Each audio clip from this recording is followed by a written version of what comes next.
యాగంటికి ఎక్కడి నుండి వస్తున్నారు? హైదరాబాద్ నుండి వస్తున్నారు, యాగంటికి వెళ్తున్నారు.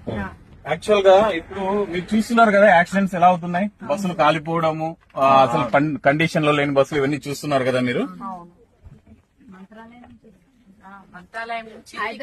అవును, నేనేం చెప్తున్నానంటే ఇప్పుడు మీరు సేఫ్ గా వెళ్లాల్సిన బాధ్యత మీ పైన ఎంత ఉంటుందో మా పైన ఎంత ఉంటుందో మీ పైన కూడా అంతే ఉంటది. మీరు కూడా చూసుకోవాలి కదా.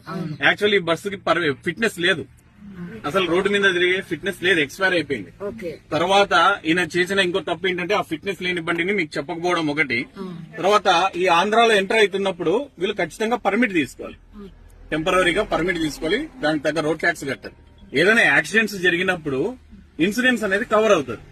వీళ్ళు ఏం చేశారు, ఫిట్నెస్ లేదు ఈ బండికి, ఓకేనా, ఫిట్నెస్ లేదు, అది మీకు చెప్పకుండా మరి ట్యాక్సులు గానీ పర్మిట్ గానీ ఏది కట్టకుండా మీ ప్రాణాలతో చెలగాటమాడుతున్నాడు.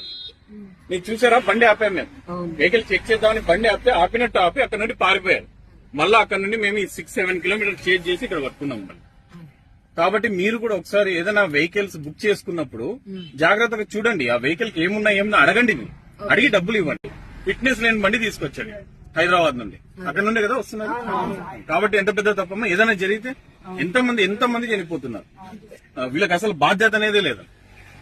కొంచెం కోఆపరేట్ చేయండి, కేసు రాసాం, ఫైన్ కట్టినాక తీసుకెళ్ళి. బండి ఆపారా అక్కడ? ఆయన బండి ఆపాడా? దగ్గరికి రా, నువ్వెందుకు ఆపలేదు?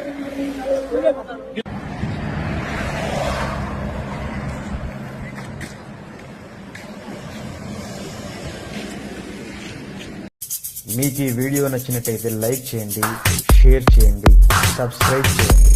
రెగ్యులర్ నోటిఫికేషన్స్ కోసం బెల్ బటన్ని ప్రెస్ చేయండి.